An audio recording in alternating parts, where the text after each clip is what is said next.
Welcome to Girl Choose Yourself, where we're trading self-doubt for self-trust and settling for soaring. I'm Eimear, your host, and together we're building the confidence to create lives so deliciously bold that they scare us a little, but in the best possible way. Because life's too precious to stay cozy in our comfort zones. It's time to choose ourselves for lives that are fabulous and soulfully fulfilling. So let's go. Hi, and welcome to the podcast. I'm your host, Eimear.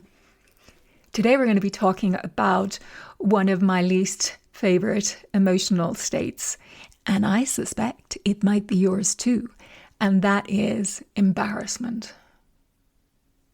Doing that thing that other people say, "Ooh, that's so cringe," and then feeling really small and being embarrassed. Because I think in midlife, there's a lot of messaging that our time is over and we should just quietly fade into the background, particularly for women. It's like you don't look young, you're less valuable. We don't live, unfortunately, in a society, in a culture where we're getting lots of messages about powerful older women, that they are wise and should be listened to and respected. There's lots of, your sell-by date is over now. And so when midlife women decide that they are going to begin a new chapter and start something new, there is this cringe hurdle, I think, that many of us come up against, get blocked by, because we just will not put ourselves in a position where we would have to face that terrible emotion of being embarrassed. It's embarrassing to be a beginner at 40-something. It's embarrassing to be seen trying something new. Like my kids are going to college and it's their beginning. I need to act like I have my shit together and I have stuff going on and not be exposing myself by trying and stumbling and maybe not doing well at something.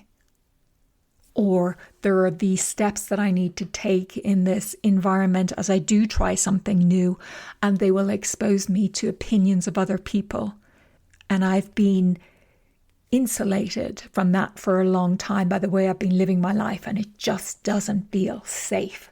So we're going to be talking about this messy territory of new beginnings and what it can, what comes up for us in that. It's really a signal, from our nervous systems kind of telling us, this isn't safe.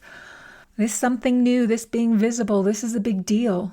And many of us, I think, learned this, and maybe it's true for you too, that we learned very early that it is safer to be quieter. It is safer to be less visible or invisible. So let's go back to, where that message started. And I will put my hand up now and share with you some of my stories that will seem ridiculous as I tell them, and how I acknowledge what an enormous impact they had on me. The first one was an incident. I think I was no more than 9, maybe 7, in elementary school, primary school, as we say in Ireland and the UK, and had a wonderful teacher. And of course, I remember her name. Her name was Miss Cox, lovely woman, amazing singer. And she would teach us singing, and she would be teaching us some song. And then she would ask individuals to volunteer to, sing a few lines of it that she just taught us to make sure that we had it. And I was very enthusiastic in this class because I love to sing. And my young, confident self put my hand up to offer to sing some part of this song. And it just didn't come out as well as I imagined in my head that it would. And I was off key. And all I can remember is Miss Cox, her face sort of screwing up and, touching her ears like it was painful. And saying, "Oh, no," like the totally off key, and then moving on to the next person. That was it. That was the moment. I concluded, my nervous system concluded, never offer your voice unless you're certain. It's not safe. Like a shrinking happened there in just that moment. There was another experience, and this happened when I was older, again about being visible and putting myself forward. And I was a lot more reticent then because I had really absorbed that experience from Miss Cox's class and probably a few other, but that was a standout one. And then this time it was in an English class. And again, of course, I remember the name of the teacher. Her name was Miss Ward. And I was daydreaming. And suddenly I see a large number of people in the class with their hands up, trying to get the attention of the teacher to be picked for something. And often you would, in secondary school, in high school, you would have the opportunity to leave the class to do some task for the teacher. And that meant that you escaped maybe doing some of the work or being called upon to do something or other, and that maybe you weren't too confident about, and you normally dragged that time out before you came back. And I was going, excellent, I will volunteer to leave. But unfortunately, that wasn't what they were volunteering for. They were volunteering for a debate team. Horror. No way I wanted to do that. And of course I got picked because she's like, oh, Eimear never volunteers. Let's call on her. So I was like gutted. And then I prepare with my team. We divide up the points. I'm not looking forward to it. So I'm very prepared with what I'm going to talk about. And then just feeling nervous and shaky as it's coming up to my time. And then my teammate before me got a bit nervous too. And what she ended up doing was just making random points, not sticking to her own script. And she basically cannibalized everything I was going to talk about. So I'm like, holy shit, now I'm screwed. So I'm just horrified at that. So I'm not listening to the person from the other team who's making their points, which I'm supposed to counter when I get up to speak. And I think I probably have blocked out a lot of what happened, but I just remember seemed like it was interminable when I was standing up there, and all of the long as I went redder and redder and hardly said anything that was even vaguely intelligible.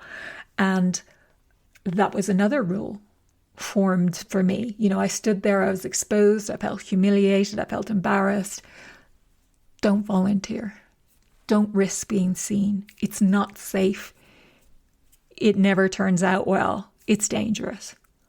So these weren't capital T traumas. They were just mini, little t, embarrassing but traumatic to a little person, a young child, an impressionable adolescent.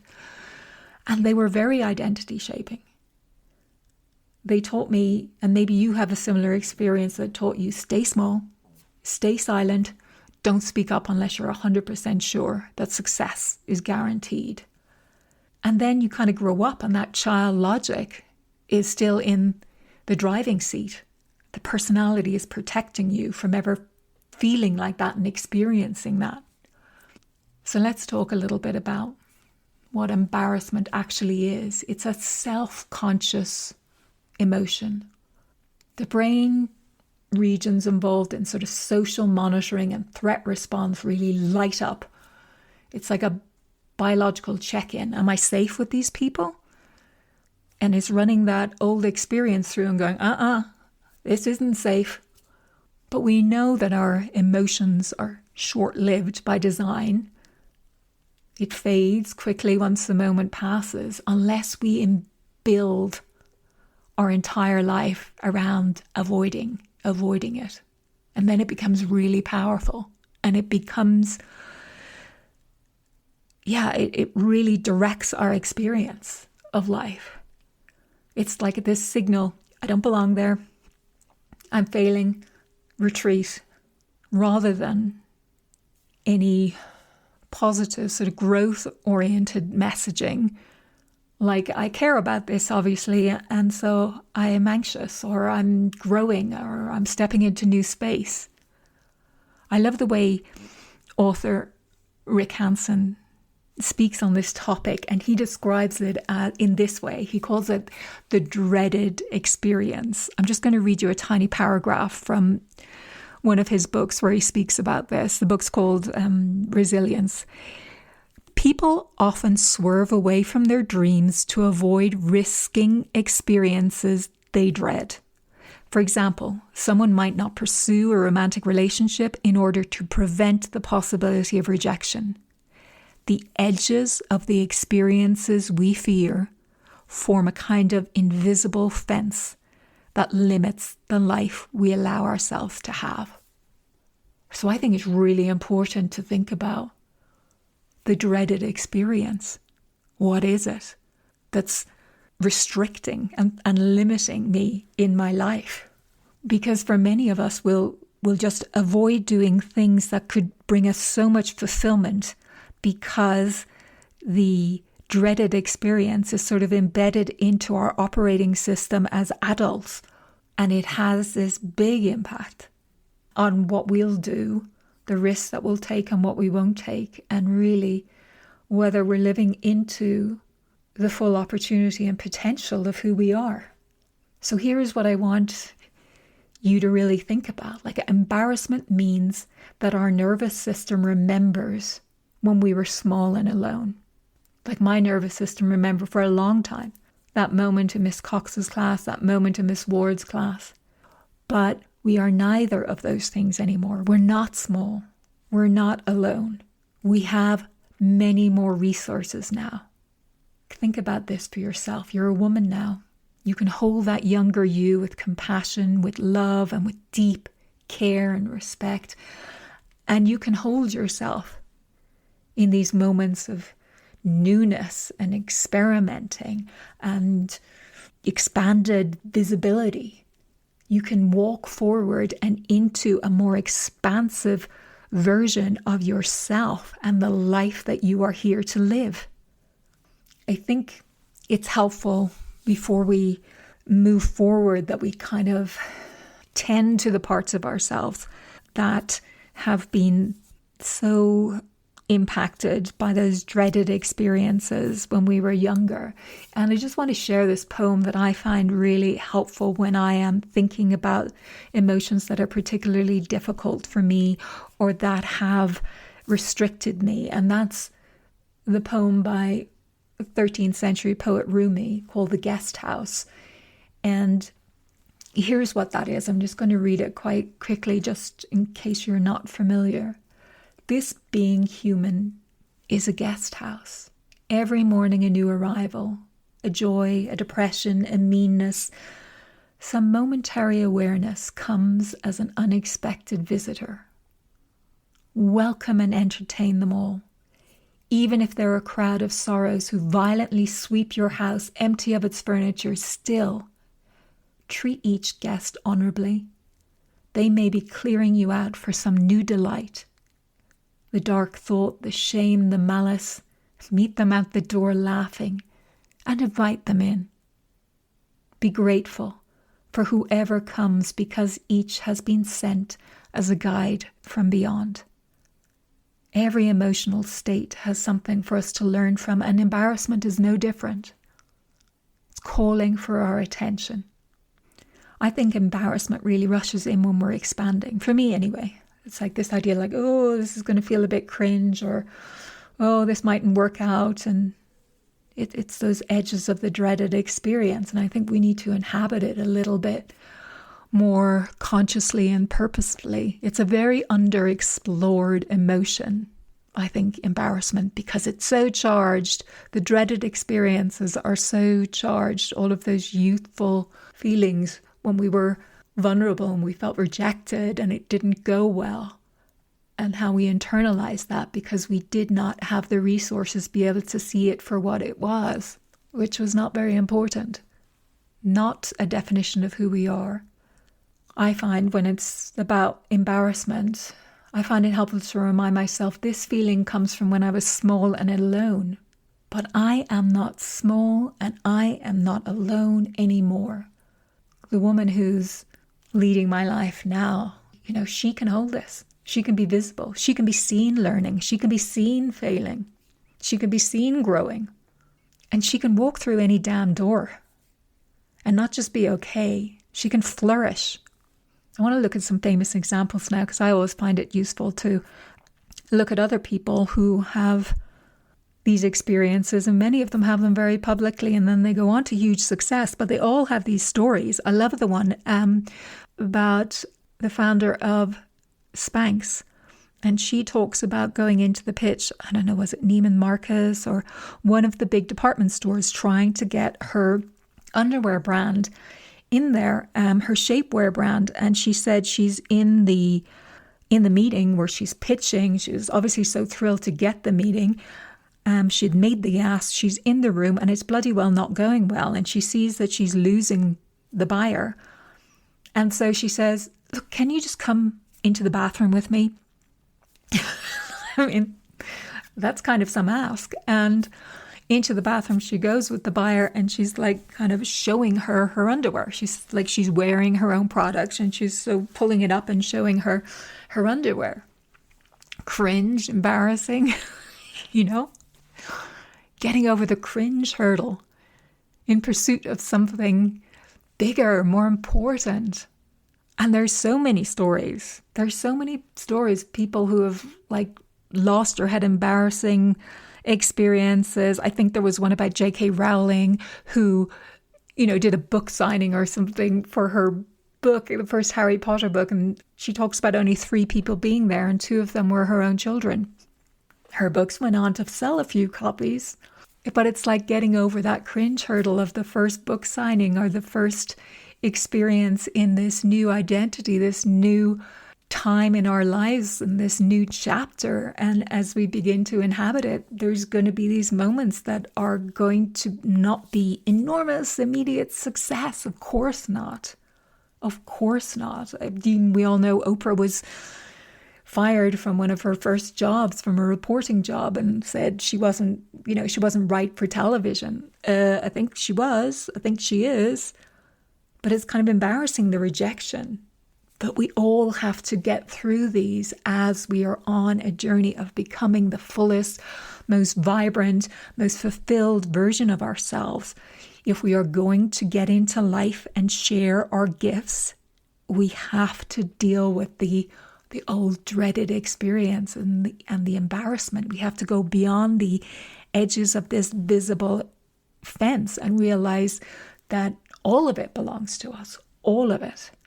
So think back to a time where you felt embarrassment shut you down. Maybe it was a teacher. Maybe it was a peer, siblings, a parent.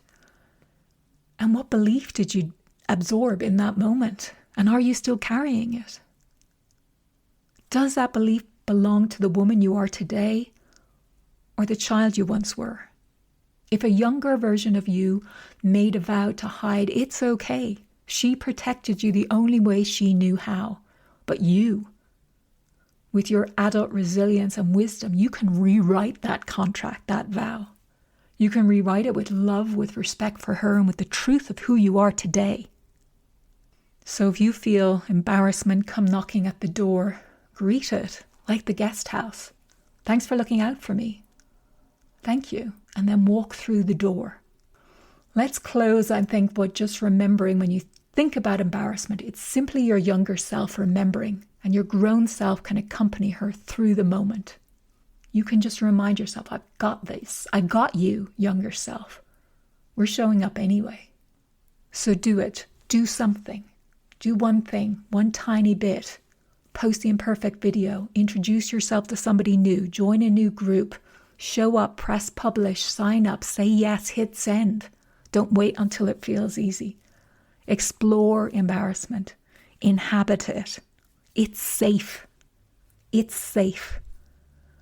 So I'm just going to leave you with this from Rumi. Stop acting so small. You are the universe in ecstatic motion. You are bigger than any of it, all of it. You're amazing.